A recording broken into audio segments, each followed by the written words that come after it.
वह समय जब भगवान शिव अपनी पत्नी माता सती के निर्जीव शरीर को गोद में उठाकर पूरे ब्रह्मांड में घूम रहे थे, तब पूरी धरती कांप उठी।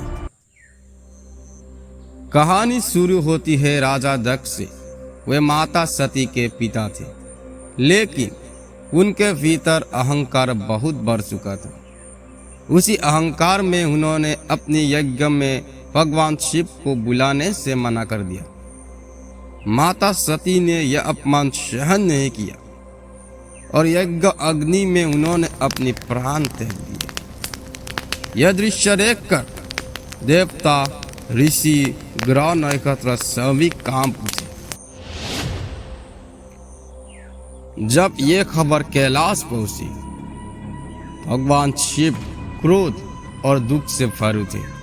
उनका तीसरा नेत्र खुला और वे प्रलयकारी रूप में प्रकट हुए। उन्होंने माता सती के शरीर को अपने गोद में उठाया और बिना दिशा, बिना लक्ष्य पूरे ब्रह्मांड में घूमने लगे। उनका हर कदम भूकंप जैसा था।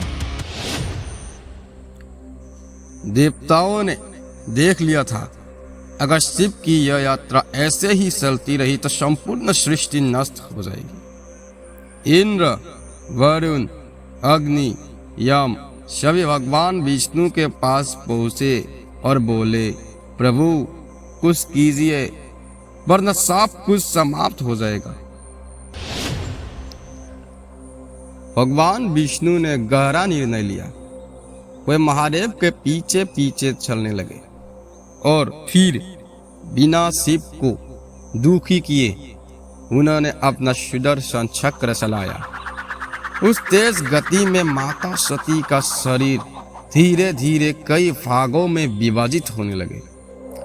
यह सुनना कठिन है, लेकिन यही उपाय था जिससे महादेव का शोक खत्म हो सके। जैसे जैसे माता सती के अंग धरती पर गिरे, वहां दिव्य ऊर्जा जागृत हो गई। किसी स्थान पर उनका आंखें, कहीं उनका केश, कहीं उनका हृदय, कहीं उनका नुपुर, कहीं उनका जीभ, तो कहीं उनकी उंगलियां। और इन्हीं स्थानों पर विशाल मंदिर निर्मित हुए, जिन्हें हम शक्तिपीठ कहते हैं। आज लगभग 51 शक्तिपीठ माने जाते हैं। हर शक्तिपीठ में माता सती का एक अंश स्थित है और साथ में भगवान शिव का भैरव रूप उनका रक्षा करते हैं। जब पूरा शरीर धरती पर बिखर गया, तब धीरे धीरे भगवान शिव का शोक भी शांत हुआ। उनके क्रोध का ताप समाप्त हुआ और वे फिर से तपस्या में लीन हो गए। ब्रह्मांड बस गया, सृष्टि का संतुलन वापस लौट आया। लेकिन कहानी यही समाप्त नहीं होती। बाद में देवी सती ने हिमालय की पुत्री माता पार्वती के रूप में पुनर्जन्म लिया, ताकि वे फिर से शिव से मिल सके। यही ब्रह्मांड का नियम है, ऊर्जा कभी नष्ट नहीं होती। आज भी हजारों भक्त शक्तिपीठों में दर्शन करने जाते हैं। लोग कहते हैं कि वह एक अजीब सी शक्ति, आध्यात्मिक खिंचाव महसूस होता है। कहा जाता है, जहाँ सती गिरी वहाँ माता स्वयं प्रकट है।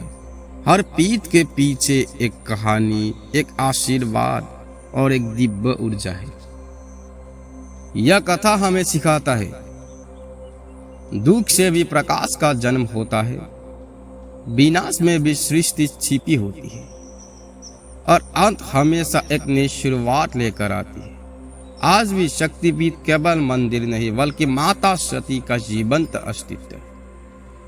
अगर आपको यह दिव्य कथा पसंद आई हो तो वीडियो को लाइक करें और ऐसे ही अद्भुत पुराण कथाओं के लिए चैनल को सब्सक्राइब जरूर करें।